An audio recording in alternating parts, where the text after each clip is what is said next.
My name's Karsten. I'm 19 years old. I live in Dayton, Ohio, and I sleep in my parents' basement. So, yeah, that's me. I recently read this book called 0 to 1 Million in 12 Months. I think that's the title. So I thought of maybe trying it myself and documenting the process. 3, 2, 1.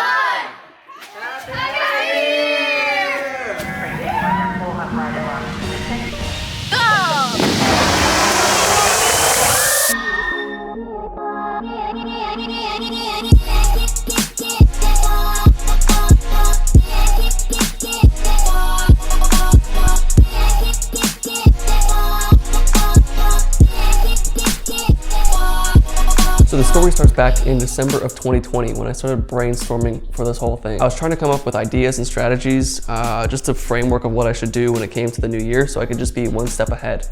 I got a lot of good advice from already successful entrepreneurs, and based on their advice, I called a ton of businesses just asking what their problems were and how I could help them. My name's Karsten. I'm just taking this online course on my name is Karsten. I'm doing research on my courses. I'm only a receptionist here. I'm a call center here for this firm. Sure, I probably wouldn't be the best one to ask. I'm not here, so you like that right now. I'm sorry. Okay. I'm sorry. Thank you. So with that, I formulated a game plan. I decided that I was gonna make a marketing agency that was geared towards helping pest control companies get more bed bug treatments. That was my tagline. My first step was really just trying to get my name out there, so I just had to try to get customers in the door. So I learned how to email businesses, I started sending LinkedIn requests, and I was able to get my first sales call. My first call was very, very strange.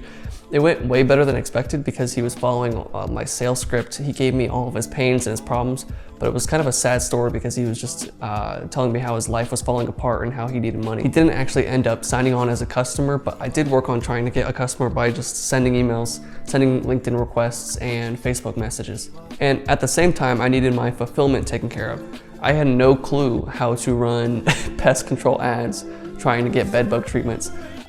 So I needed to hire someone that was an expert at doing this already. So I did a ton of interviews from people that I found on Upwork, and I hired someone that I thought was qualified for the position. And then finally, I was able to get my first customer. He was in Dayton, Ohio, and he was a pest control company. And my goal was to help him get more bed bug treatments. It felt like pulling teeth trying to get this customer though, because he was very skeptical. He didn't want to spend any money. And when it was all said and done, basically he paid me $600 plus ad spend, and then I had to turn around and pay the advertising guy $600. So the advertising expert that I pay to run the ads for me. So basically I was working for free on this deal. So I handed it all over to the advertising guy, and I worked on trying to get my next customer. At this time, I went to California with my mom. She was doing some travel nursing, so I just decided to tag along.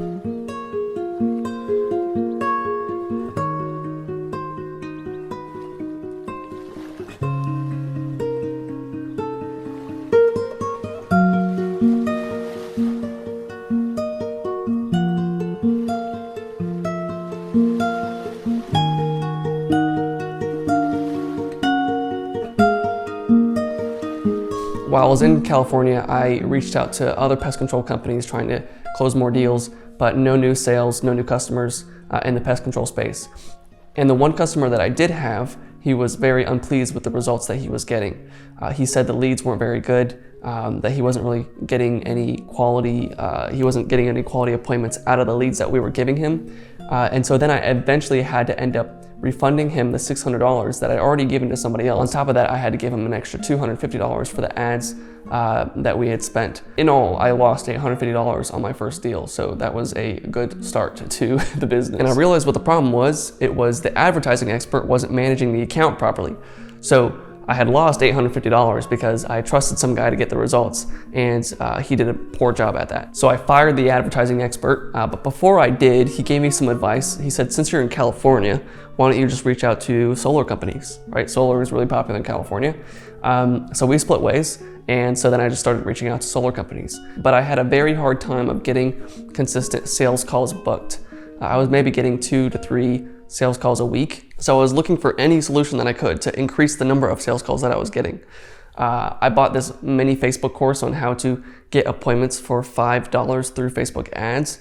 And It didn't help me get any appointments through Facebook ads, but it did show me a very powerful tool called Go High Level. There was so much that you could do with this tool that I thought was undervalued, but then I had put two and two together.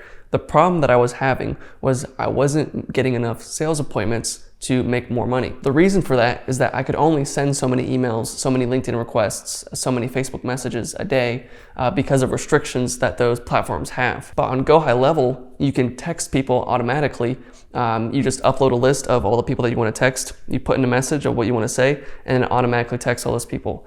And I knew that people were reading their texts more than they're reading their emails, and they take their texts more seriously. So what if I just input a list of solar company owners, put them into Go High Level, and then sent them all a text every day? So I tried it, I put my plan into action, and then boom, I was getting so many sales calls that I couldn't even handle. That total is 2,500. Congratulations. I'm not gonna say anything that like are from my page or anything. So We talked last week. Andy's List and Home Advisor. I emailed you again today. I have to go to the website. They drop off and they don't really convert. Well, I got my first 2 solar companies in one day, and then one more before I left to go back home to Ohio. Listen, man. I remember my first Monday back in Ohio, I had 11 sales calls in a row. We have a system set out to where it automatically sends them a text as soon as they send the form. Automatically have them disqualified.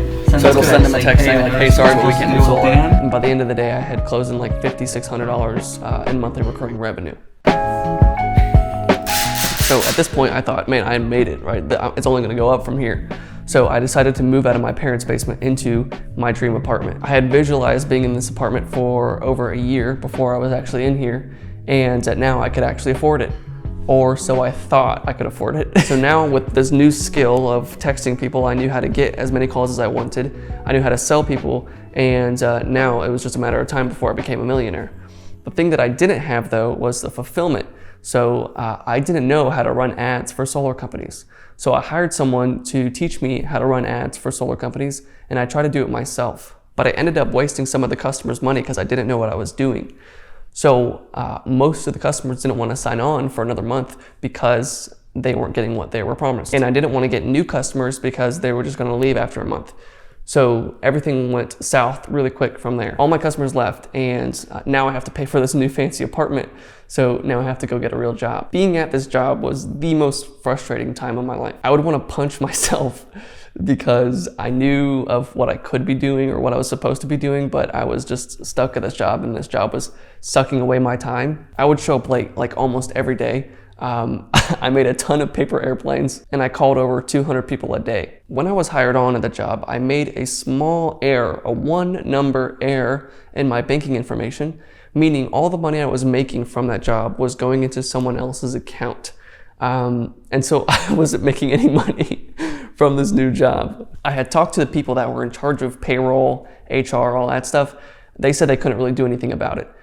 So after a month of working there, I just decided to leave because I hated it and I wasn't getting paid. Okay, just quit. I feel like I have some sort of yearning for doing bold things, so I think that's why I did that. Working there for over a month, haven't gotten paid anything yet. HR department said they couldn't do anything about it, so I just decided I'm not going to go back there. I'm leaving for lunch and never coming back. So I don't know. I have no clue what the next move is, right? Like missing a couple $1,000s because they haven't paid me. I'll just pray the Lord makes a way. What was I gonna do? Stay there and not get paid? I don't like, you know. So that's a month of my life gone, and I hated that job. It was probably the worst job I've ever had.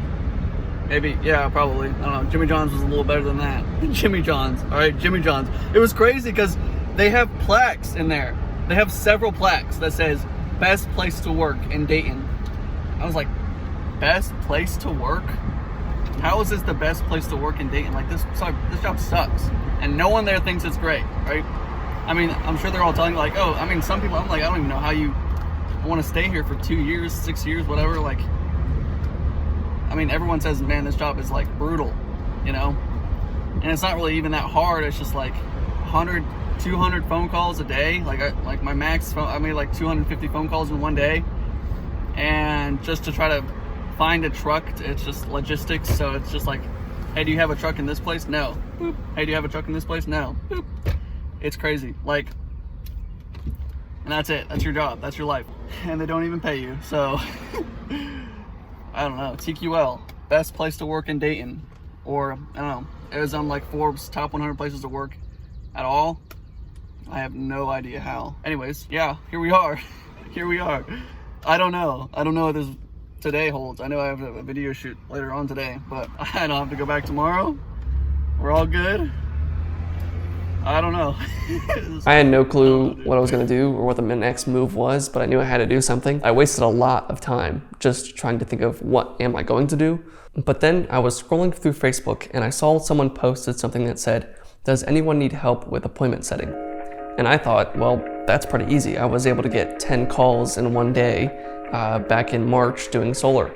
So why don't I try to do this for other people? So then I just copied his message, posted it myself, and I got a ton of people interested, a ton of comments on that post, and I was able to close some deals from that one post. And I now had this new business, which was B2B lead generation. And how qualified are they? I mean, some people, my concern is I then started posting into more groups, booking more calls, and closing more people with this new offer. I also met some people that were interested in partnering up with me because I had a product that really a lot of people needed. I was guaranteeing people that I was going to get them 40 sales calls, when on average, most of the people that were my customers were getting maybe 10 sales calls a month. During this time, I met Andrew, who also owned a B2B lead generation company, as well as he owned the software that I used to get the data. He flew me out to New Jersey to work on some projects with him.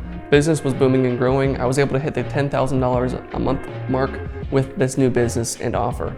And it was all going good until I ran into the same problem for the third time in a row. The customers weren't enjoying the results. They didn't think that it was worth it to them. My fulfillment wasn't working for them. Even though I could get people 40 calls, they didn't close any of those calls, or sometimes they would get 80 calls, right? I would book them 80 calls, but they didn't sell any of those calls. So really they weren't making any money from the service that I was providing for them. And this was odd to me because I was using the same strategies for myself, right? I was doing the same things that I was doing for them, and I was able to book calls and I was able to close calls. So it was very strange. But customers would come and then after 2 months they would just leave. And then I also had to give some refunds because I didn't live up to the guarantee that I gave them. Then in December, I went to Florida to work on some videos for a company that had actually fired me previously. And while I was there, I just decided, look, I have to shut down the business because it wasn't worth the hassle of just trying to keep it alive, trying to keep it working and running when it was trying to die, right? So here we are. And we failed miserably in trying to build a business to $1 million. It could have went really well, right? Even at the beginning, right? Even in March, right? When we were doing solar companies, I could have grown it to maybe $1 million by the end of the year if I really tried. Only thing was every single time the problem was the fulfillment. I didn't have a good product in place that people actually wanted to keep or wanted to use long term. And so it's really hard to sell something that people don't want. As of now, I don't really know what to do. I kind of shut everything down at the end of the year, at the very end of the year. So I've been applying to random jobs. And so that might just be the future of just having to get a job and figure it out from there. I hate to be a Debbie Downer. I did not want to make a video that was like, hey, I failed. Go Karsten, right?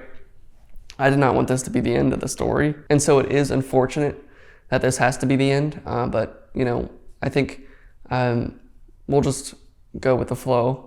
I don't know. I think my goal for 2022 is going to be trying to build a YouTube channel to 1 million subscribers. So instead of dollars, we're moving over to subscribers. So I think that's going to be my goal for 2022. So thank you so much for watching. I hope you enjoyed this video. I hope you enjoyed my journey over the past year. This video took a year to make, and please consider subscribing because you'll get me one step closer to my overarching goal for the year. So thank you so much. I love you, and I'll see you in the next one.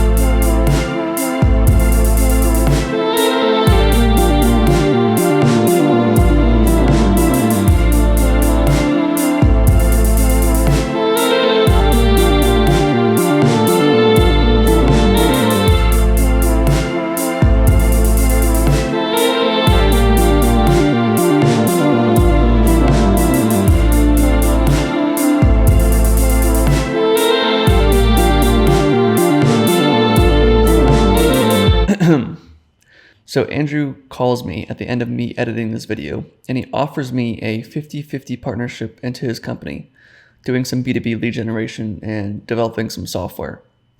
I didn't want this to be the end of the story because the only reason I fail is because I quit and I don't lose. So I didn't want to plan on losing this. In order for me to lose, I'd have to quit. So I don't want this to be the end. So maybe we'll partner up with Andrew. What's the worst that could happen?